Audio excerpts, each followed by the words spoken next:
listening to the IELTS podcast. Learn from tutors and ex-examiners who are masters of IELTS preparation. Your host, Ben Worthington. Use the perfect formal letter format for task 1. Hello there, IELTS students.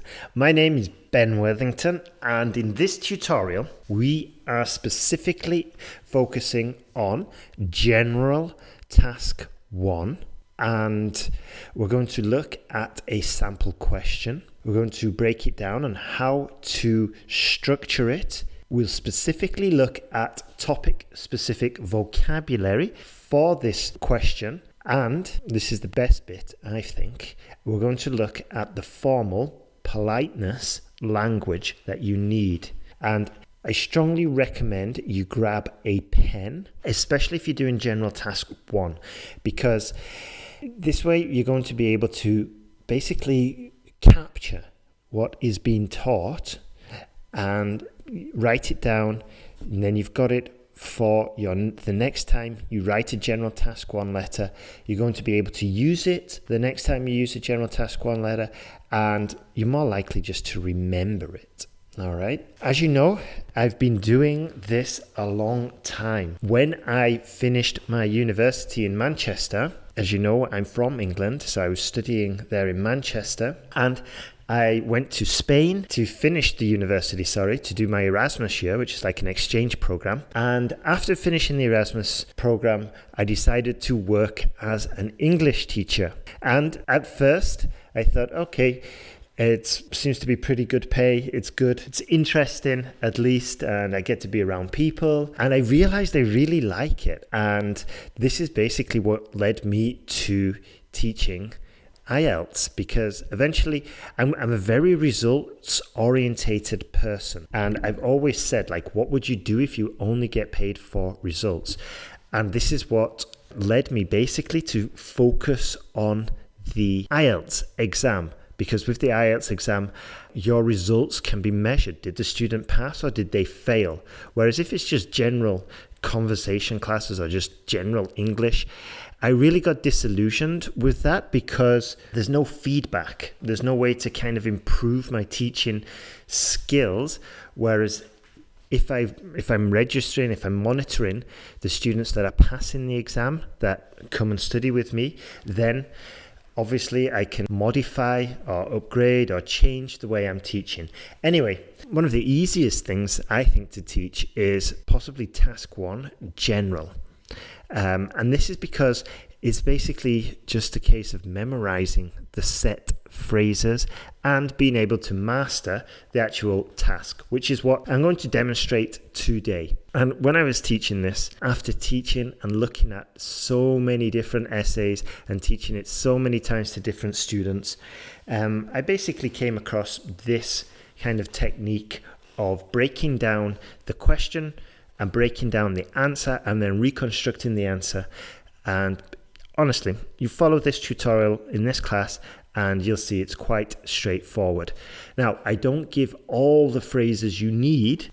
All the phrases you need are in the online course for General Task 1. However, I will give you the phrases for this specific question. We just don't have time to go through all the phrases. And plus, there are a few more pieces of advice and exercises that we do in the online course that we just don't have time for today, but they are equally important. Now then, in this one, it's going to be a formal letter. As you know, we could have a formal, an informal letter and a neutral letter, which is probably to a work colleague, for example. The first step that I always instruct the students, and you've probably heard the other tutors talk about this as well, is that we need to understand the question. In this case, we are writing a letter to a director of a college. Now, this is quite common to have an education-orientated task. And we're going to write a formal letter to somebody in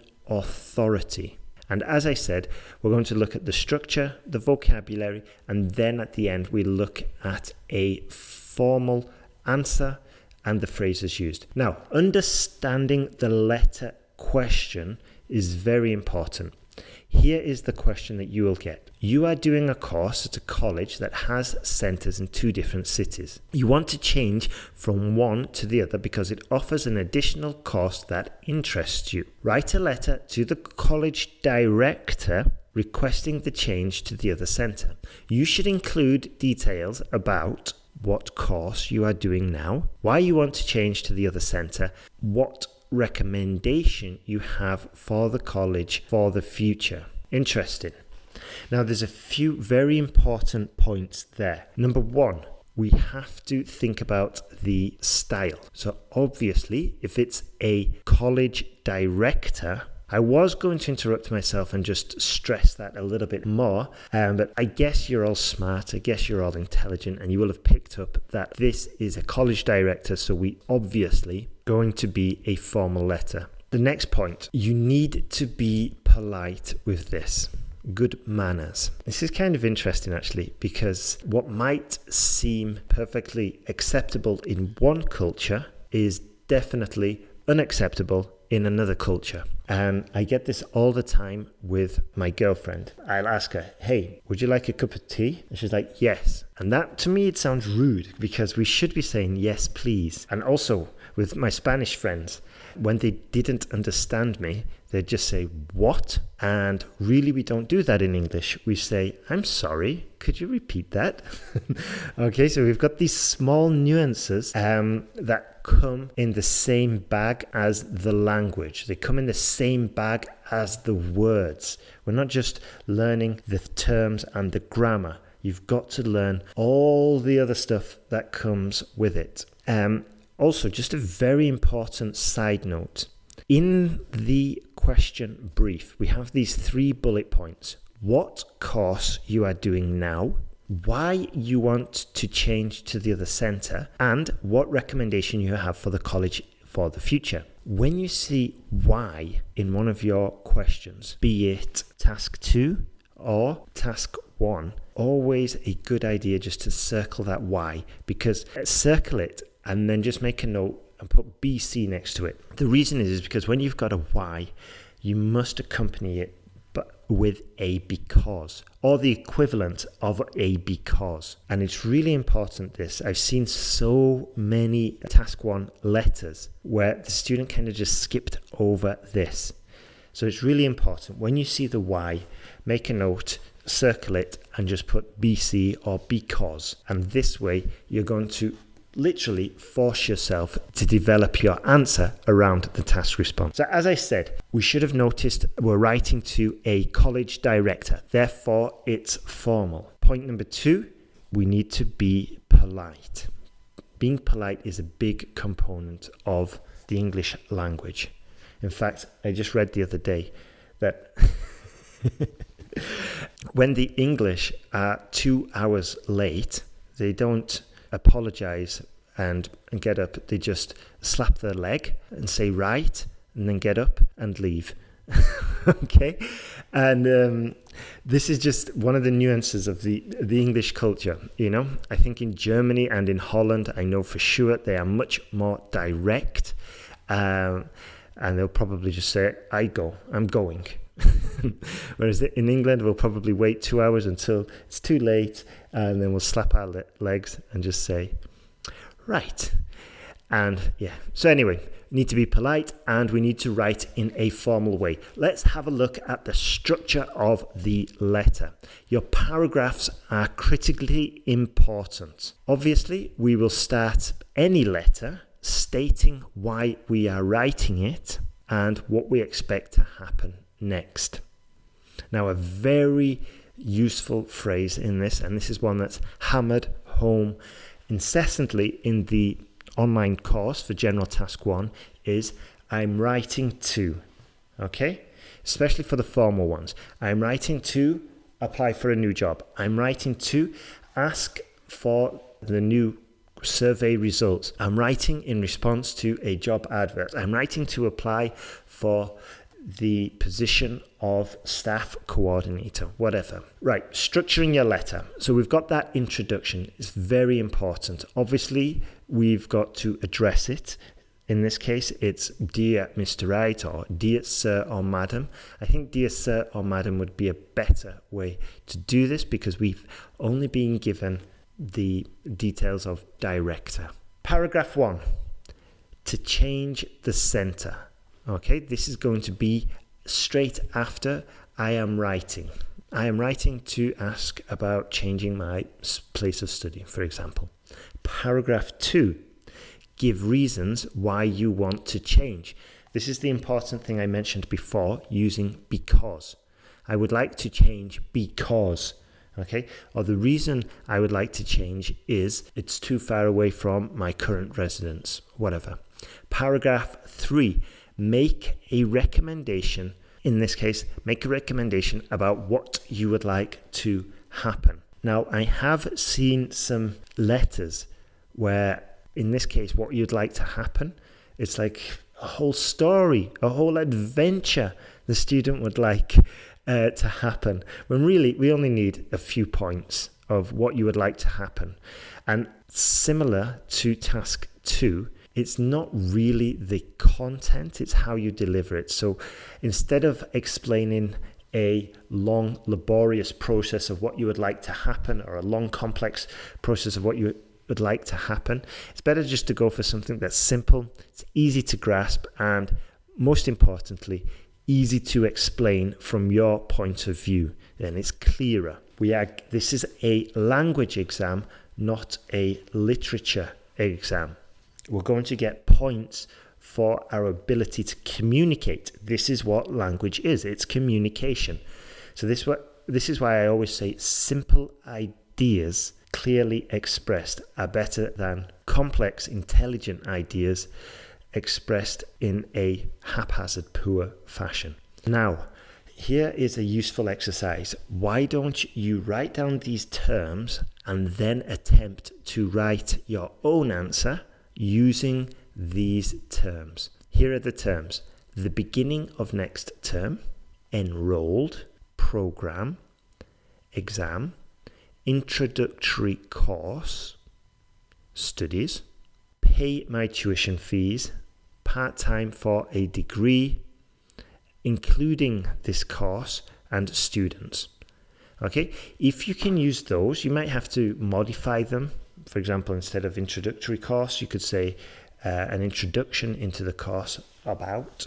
Yep, you can modify those phrases, but all of those phrases are topic-specific vocabulary, basically related to the topic of education, which obviously fits into what we're writing about, because we're writing to the college director, asking them if you can change your centre from one city to the other. So it's all about education. We're doing courses, we're doing a course, and we need to change from the course being taught in this centre and go to the other centre. So again, we have this topic vocabulary. We have term, as in term 1, term 2, or summer term or spring term. We have enrollment or enroll. We have program, as in English program. We have exam. We have introductory course. We have studies. We have tuition fees. We have degree. We have course. We have students. Lots of different phrases, lots of different vocabulary, unique to this exact topic of education. Let's look at the answer. Dear Sir or Madam, I'm writing to ask if it would be possible for me to transfer to the Brighton Centre from the beginning of next term. Now, I automatically went into, I am writing to ask if I could, which is one way of saying it, but the actual answer I have in front of me is much more formal. It says, I'm writing to ask if it would be possible for me to transfer to the Brighton Centre from the beginning of next term. There's that specific vocabulary we mentioned before. I am currently enrolled in the Advanced English programme and will present the IELTS exam in July. Okay, so as you see, paragraph 1, write to change the centre.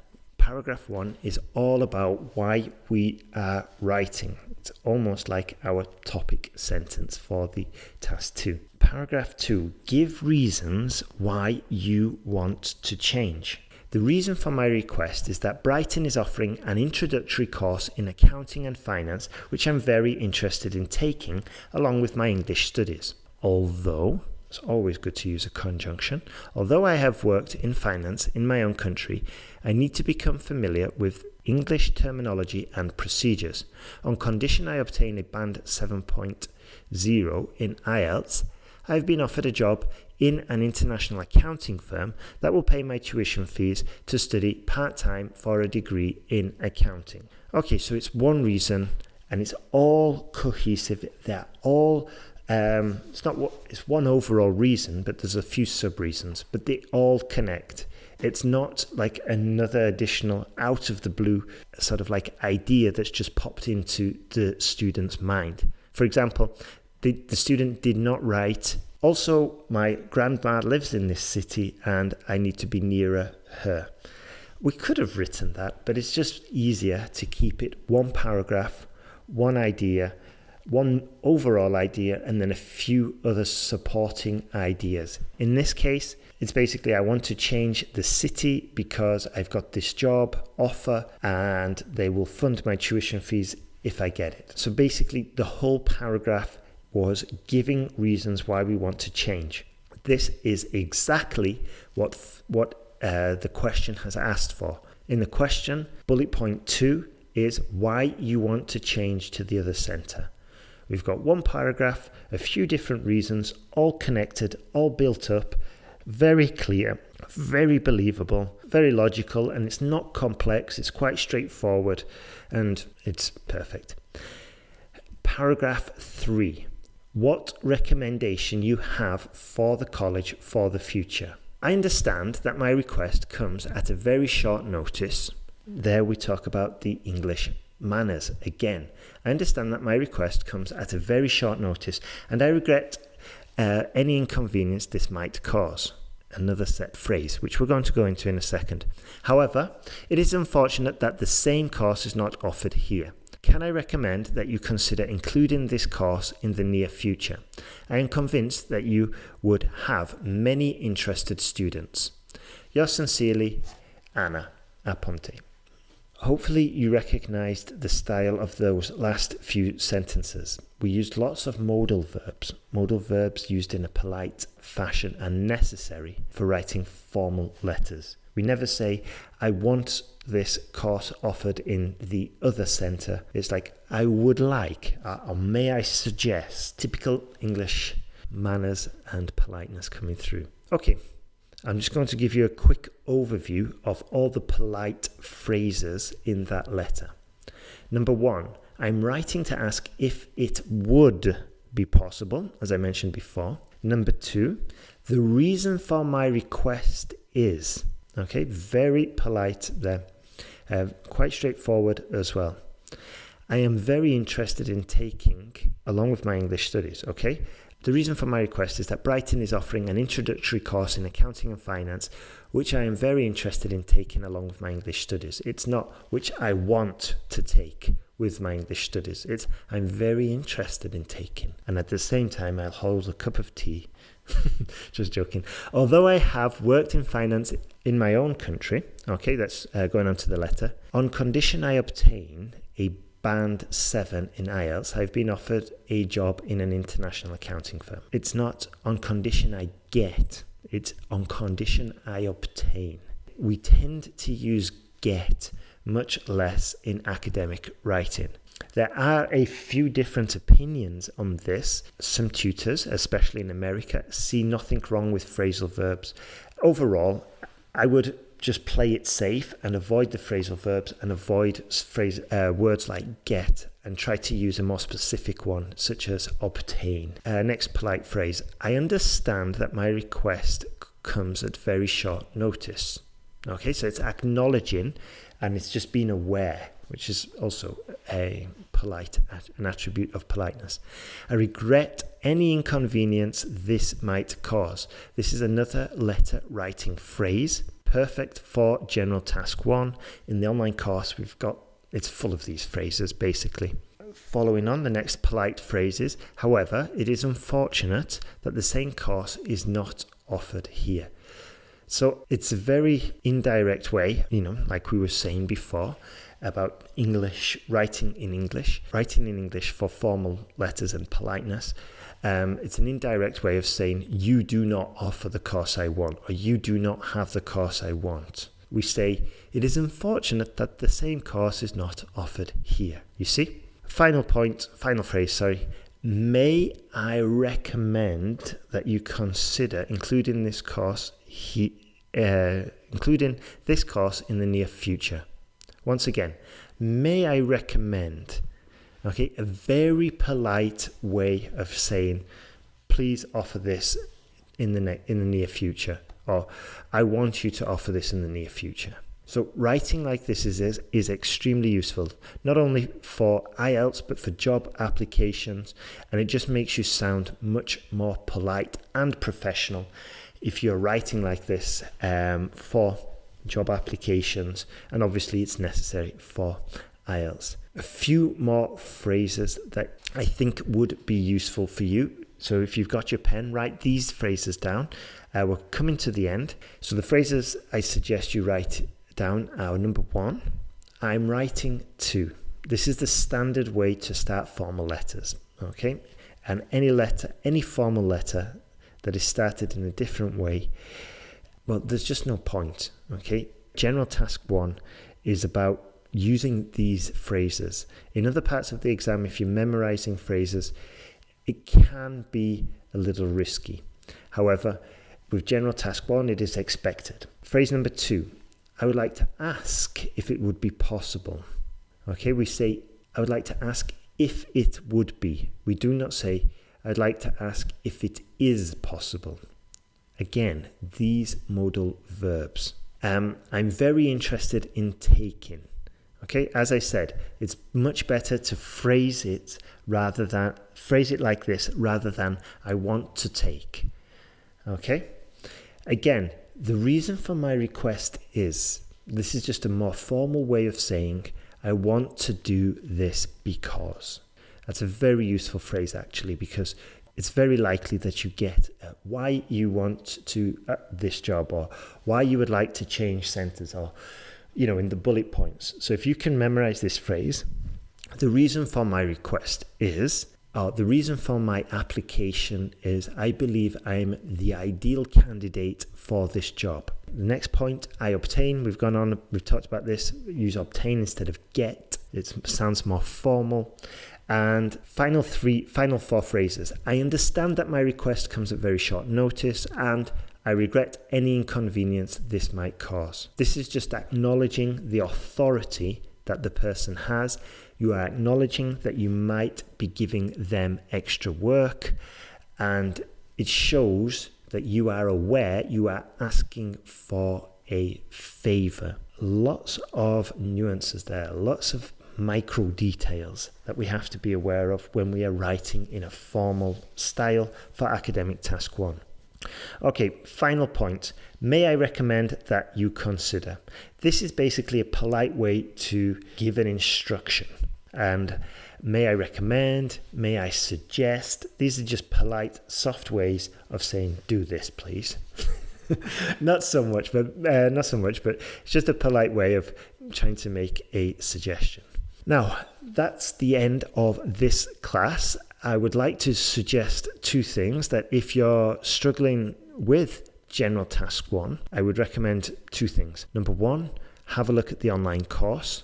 We've got lots of phrases and we go into more detail.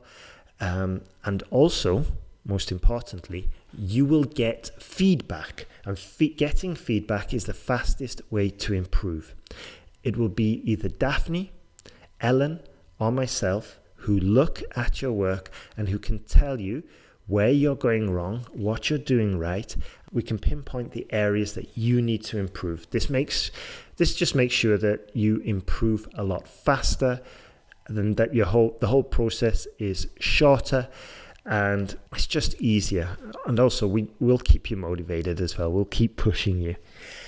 Final thing, I would also recommend getting the apps. We've got 2 apps now, one in the App Store, the Apple App Store, and one in the Google Play Store. In those apps, you get the full transcript, so you can read while listening to this podcast, which is always a useful exercise. And also, you'll get access to special offers. That's everything from me today. I hope you're studying well, and I hope you're making the most. If you're making the most of your time, if you're in lockdown, and if you're out of lockdown, I hope you did make the most of it, and now you're ready to prepare for the exam or to sit the exam. Take care and stay healthy and keep studying. Bye-bye.